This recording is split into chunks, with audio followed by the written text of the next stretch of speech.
যতদূরই আছে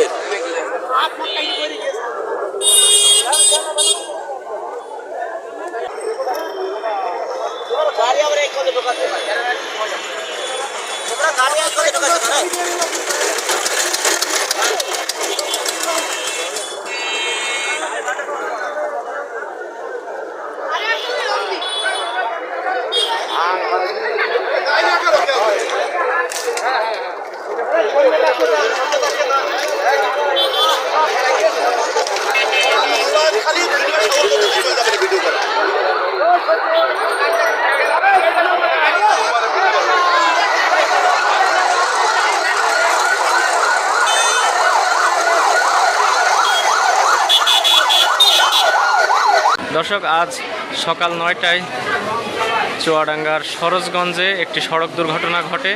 রয়্যাল পরিবহনের একটি বাস চুয়াডাঙ্গা সরোজগঞ্জের সাদেমান্নেসা মাধ্যমিক বিদ্যালয়ের সামনে উল্টে যায় এবং সেখানে কিন্তু অনেকে আহত হয়েছেন। আমরা দেখতে পাচ্ছি যে এই যে আহত ব্যক্তিরা কিন্তু একে একে চুয়াডাঙ্গা সদর হাসপাতালে আসতে শুরু করেছেন।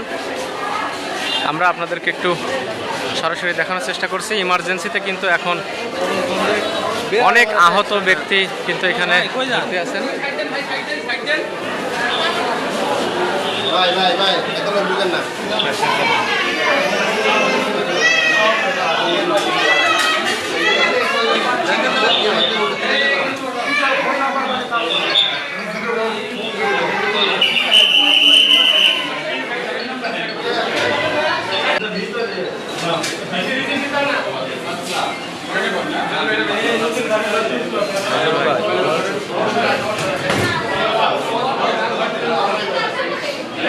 সুপ্রিয় দর্শক, আপনারা দেখতে পাচ্ছেন যে এই রয়্যাল পরিবহনের বাসে যারা আহত হয়েছেন তারা কিন্তু এখানে চিকিৎসাধীন অবস্থায় আছেন।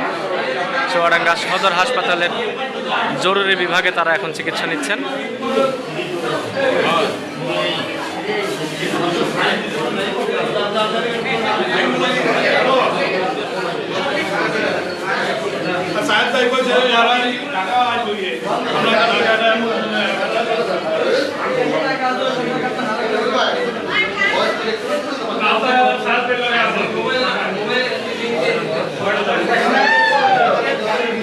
দর্শক, আজ সকাল 8:30টার দিকে চুয়াডাঙ্গা থেকে ঢাকার উদ্দেশ্যে ছেড়ে যায় রয়্যাল পরিবহনের একটি বাস এবং এই বাসটি চুয়াডাঙ্গা সরোজগঞ্জের সাদেমান্নেসা বালিকা মাধ্যমিক বিদ্যালয়ের সামনে পৌঁছালে বাসটি নিয়ন্ত্রণ হারিয়ে সড়কেই উল্টে যায় এবং একাধিক যাত্রী কিন্তু সেখানে আহত হয়।